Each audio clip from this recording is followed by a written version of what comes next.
Good morning. Welcome to the lecture of engineering material. Good morning, students. My name is Amit Verma from Satyam Group of Institute. ਅੱਜ ਦਾ ਜੋ topic ਹੈ ਆਪਣਾ ਜੋ chapter ਚੱਲ ਰਿਹਾ heat treatment ਉਸ ਦੇ ਵਿੱਚ ਜੋ ਆਪਣਾ ਜੋ ਟੌਪਿਕ ਹੈ ਅੱਜ ਦਾ ਜੋ ਟੌਪਿਕ ਹੈ ਆਪਾਂ ਹੀਟ ਟਰੀਟਮੈਂਟ ਦੇ ਮੈਥਡਸ ਬਾਰੇ ਗੱਲ ਕਰਾਂਗੇ ਕਿਹੜੇ ਮੈਥਡਸ ਲਗਾਏ ਜਾਂਦੇ ਹੀਟ ਟਰੀਟਮੈਂਟ ਕਰਨ ਲਈ। ਅਲੱਗ-ਅਲੱਗ ਮੈਥਡਸ ਆਪਾਂ ਅਪਲਾਈ ਕਰਦੇ ਹਾਂ ਅਕੋਰਡਿੰਗ ਟੂ ਜੋ ਆਪਾਂ ਨੂੰ ਮਟੀਰੀਅਲ ਦੇ ਦੁਆਰਾ ਵਿੱਚ ਪ੍ਰੋਪਰਟੀਜ਼ ਚਾਹੀਦੀਆਂ ਉਹਦੇ ਅਕੋਰਡਿੰਗ ਹੀ ਆਪਾਂ ਹੀਟ ਟਰੀਟਮੈਂਟ ਪ੍ਰੋਸੈਸ ਪਰਫੋਰਮ ਕਰਦੇ ਹਾਂ। ਸੋ ਕਿਹੜੇ ਹੀਟ ਟਰੀਟਮੈਂਟ ਪ੍ਰੋਸੈਸ ਜਿਹੜੇ ਆ ਪਰਫੋਰਮ ਕੀਤੇ ਜਾਂਦੇ ਆ ਮੈਟਲਸ ਉੱਪਰ ਉਹਦੀ ਅੱਜ ਆਪਾਂ ਗੱਲ ਕਰਾਂਗੇ। ਉਸ ਦੇ ਸਭ ਤੋਂ ਪਹਿਲਾਂ ਜੋ ਹੀਟ ਟਰੀਟਮੈਂਟ ਪ੍ਰੋਸੈਸ ਹੈ ਉਹ ਹੈ ਅਨੀਲਿੰਗ। ਜਿਹਦਾ different type of heat treatment processes ਹੈ। ਫਸਟ ਅਨੀਲਿੰਗ ਹੁੰਦਾ ਨੋਰਮਲਾਈਜ਼ਿੰਗ, ਹਾਰਡਨਿੰਗ, ਠੀਕ ਹੈ। ਸੋ ਟੈਂਪਰਿੰਗ ਪ੍ਰੋਸੈਸ ਹੈ। ਸੋ ਸਭ ਤੋਂ ਪਹਿਲਾਂ ਅੱਜ ਅਨੀਲਿੰਗ ਪ੍ਰੋਸੈਸ ਬਾਰੇ ਗੱਲ ਕਰਾਂਗੇ ਕਿ ਅਨੀਲਿੰਗ ਪ੍ਰੋਸੈਸ ਜਿਹੜਾ ਹੈ ਹੀਟ ਟਰੀਟਮੈਂਟ ਹੁੰਦਾ ਕੀ ਹੈ, ਕਿਉਂ ਯੂਜ਼ ਕੀਤਾ ਜਾਂਦਾ। ਸੋ ਪਹਿਲਾਂ ਗੱਲ ਕਰਦੇ ਹਾਂ ਅਨੀਲਿੰਗ ਦੀ। Annealing the metal is heated beyond the upper critical temperature and then cooled at a slow rate. So ਇਹਦੇ ਵਿੱਚ ਸਭ ਤੋਂ ਮੇਨ ਚੀਜ਼ ਇਹ ਆ ਕਿ ਜਦੋਂ ਅਨੀਲਿੰਗ ਪ੍ਰੋਸੈਸ ਕਰਦੇ ਹਾਂ ਉਸ ਦੇ ਵਿੱਚ ਆਪਾਂ ਮੈਟਲਸ ਨੂੰ ਸੋਫਟ ਕਰਨ ਵਾਸਤੇ ਕੀਤਾ ਜਾਂਦਾ ਹੈ।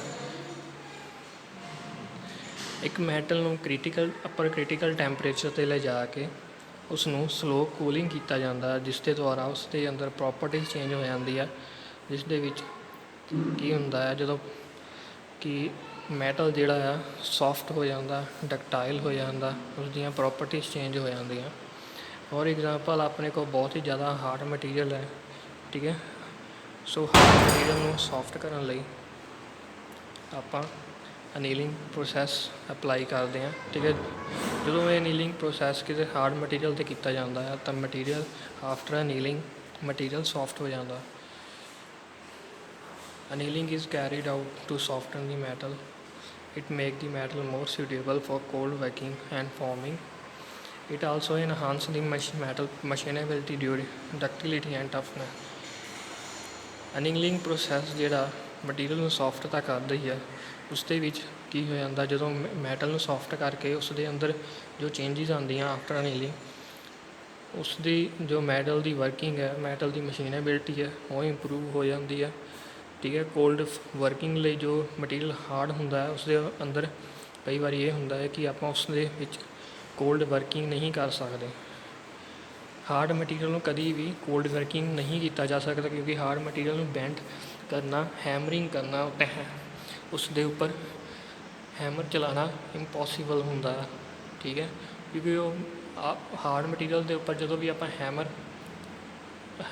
ਫੋਰਜਿੰਗ ਪ੍ਰੋਸੈਸ ਜਿਹੜਾ ਕੋਲਡ ਫੋਰਜਿੰਗ ਪ੍ਰੋਸੈਸ ਅਪਲਾਈ ਕਰਾਂਗੇ ਤਾਂ ਉਹਦੇ ਅੰਦਰ ਕਰੈਕਸ ਪ੍ਰੋਡਿਊਸ ਹੁੰਦੇ ਆ। ਸੋ ਉਸ ਨੂੰ ਰਿਡਿਊਸ ਕਰਨ ਲਈ, ਇਸ ਪ੍ਰੋਸੈਸ ਨੂੰ ਵਧੀਆ ਕਰਨ ਲਈ, ਕੋਲਡ ਵਰਕਿੰਗ ਨੂੰ ਵਧੀਆ ਕਰਨ ਲਈ ਆਪਾਂ ਅਨੀਲਿੰਗ ਪ੍ਰੋਸੈਸ ਲਗਾ ਕੇ ਮਟੀਰੀਅਲ ਨੂੰ ਸੋਫਟ ਕਰਦੇ ਹਾਂ। Annealing is also useful in relieving stress in the part caused due to prior cooling process. The plastic deformation present are removed during recrystallization when the metal temperature crosses the upper critical temperature.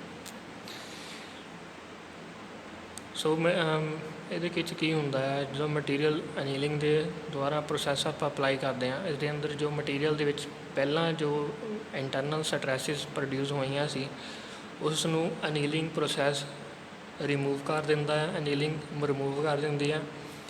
ਜੋ material ਦੇ ਅੰਦਰ plastic ਡੀਫੋਰਮੇਸ਼ਨ ਦੀ properties develop ਹੋਈਆਂ ਸੀ ਪਹਿਲਾਂ, ਉਹ after ਅਨੀਲਿੰਗ ਉਹ plastic ਡੀਫੋਰਮੇਸ਼ਨ ਦੀ ਜੋ properties ਉਹ ਹਟ ਜਾਂਦੀਆਂ। ਉਸ ਦੇ ਅੰਦਰ ਉਸਦਾ ਜੋ ਸਟਰਕਚਰ ਹੈ, ਇੰਟਰਨਲ ਸਟਰਕਚਰ ਹੈ ਮੈਟਲ ਦਾ, ਉਹ ਇੰਪਰੂਵ ਹੋ ਜਾਂਦਾ ਆ, ਸੋਫਟ ਹੋ ਜਾਂਦਾ, ਹਾਰਡ ਤੋਂ ਸੋਫਟ ਕਰ ਦਿੰਦੇ ਆ।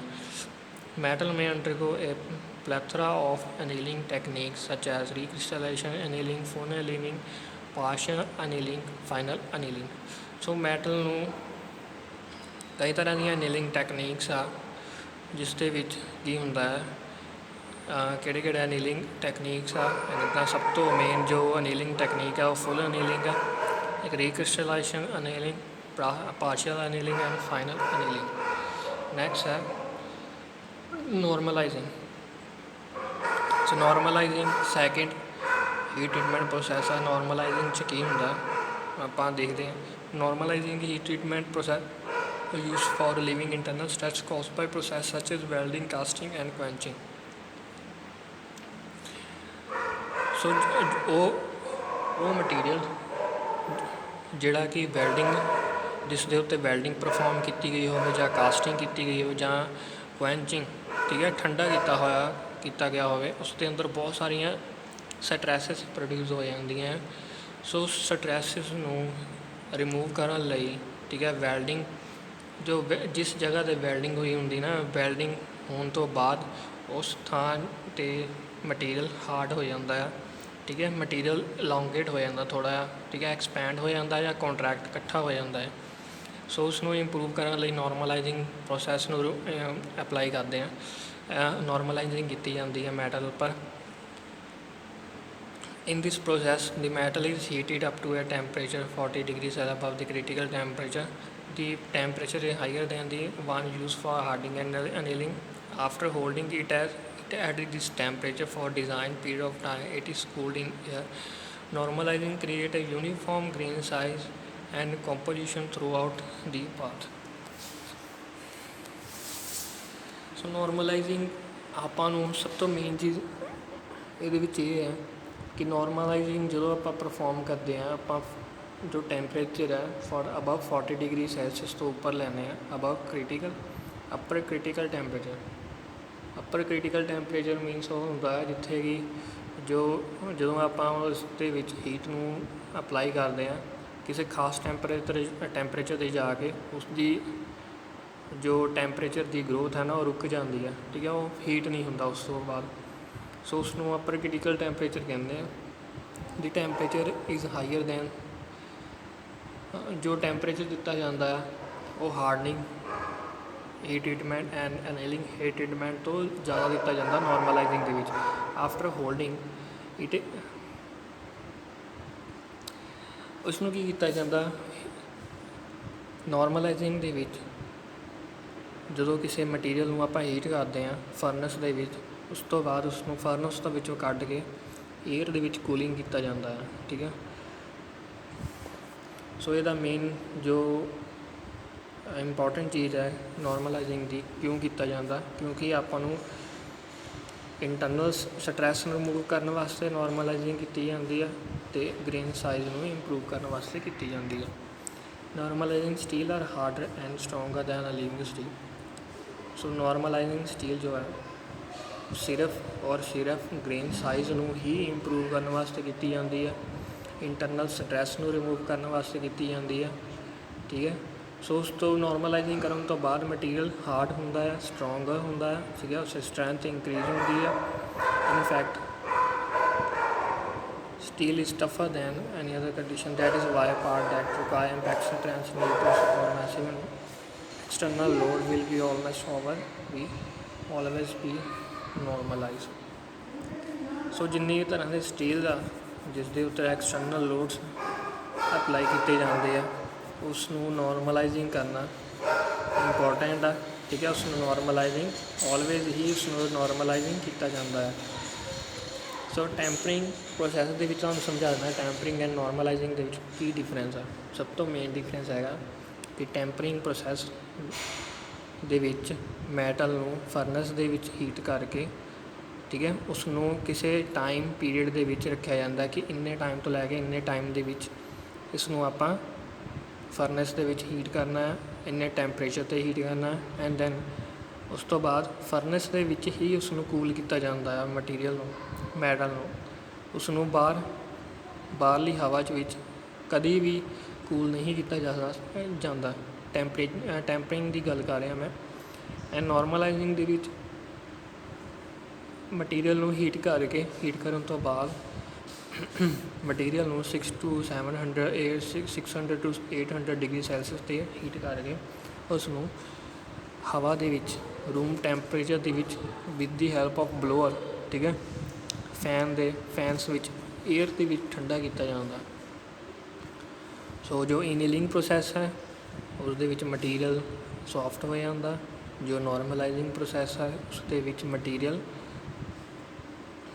ਜੋ ਹੈ ਉਸਦਾ ਗ੍ਰੇਨ ਸਟਰਕਚਰ ਇੰਪਰੂਵ ਹੋ ਜਾਂਦਾ ਅਤੇ ਉਸਦੇ ਅੰਦਰ ਇੰਟਰਨਲ ਸਟਰੈਸ ਰਿਡਿਊਸ ਹੋ ਜਾਂਦਾ।